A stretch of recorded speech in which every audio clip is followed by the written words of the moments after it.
Alain, propos d'un Normand. Hérédité. Il est singulier que, lorsque l'on veut me faire entendre que l'instinct guerrier est un héritage qui vient de nos ancêtres, je résiste à cette proposition si connue. Je n'y trouve point de sens, ni aucune vraisemblance. Il me semble que nos ancêtres, s'ils nous ont légué quelque chose, nous ont légué la forme et les proportions du corps, les organes de nutrition, les organes d'essence, les muscles. Si l'on me dit qu'un homme est myope parce que son père l'était, je comprends et j'admets. De même, s'il est grand ou petit, blond ou brun, bilieux ou sanguin, vigoureux ou faible, courageux ou poltron. Ce sont là des instruments ou des outils qu'on peut employer de mille manières. Parmi les voleurs, il y a des myopes et des presbytes, des sanguins et des bilieux, des grands et des petits. Ce n'est pas parce que mon grand-père m'a laissé son fusil de chasse que je tuerai mon voisin avec. Ce n'est pas parce que mon grand-père m'a laissé une aptitude bien déclarée à la colère que je serai bonapartiste ou nationaliste. La colère est comme un fusil. On peut l'employer ici ou là, pour la guerre ou contre la guerre. Supposons que par hérédité, je sois naturellement triste.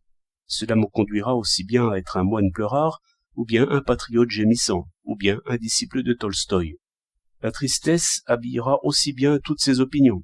La bonne humeur les habillerait autrement. Mais un optimiste sera aussi bien royaliste que républicain. Il espérera la guerre et la gloire, ou bien la paix et la justice. Un brutal sera aussi bien policier que bandit, Hercule de foire que garçon boucher. Et du reste, on voit des bouchers, ou des Hercules de foire, ou des policiers, fort doux de caractère. L'homme n'est pas plus guerrier par sa nature qu'il n'est pacifique par sa nature.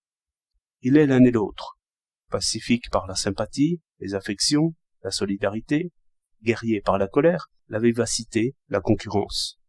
Le même homme est terrible contre l'ennemi, fidèle à ses compagnons d'armes, bon aux faibles et fort poli auprès des dames, mais il n'est guère d'homme aussi, si tendre qu'on le suppose, qui, manié et exercé par une coquette à mille reflets, ne devienne rageur, haineux, jaloux et assassin peut-être par là, faute d'un bon ami ou faute d'une idée juste sur les passions.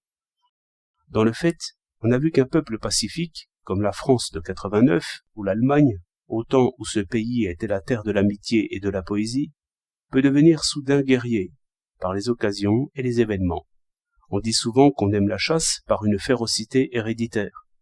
Mais je crois qu'on aime la chasse parce que l'on a un fusil, une terre, et des amis qui chassent. Aussi, je dirai toujours à un homme, si bas qu'il se croit tombé, fais l'avenir, c'est ton métier d'homme. 16 octobre 1912.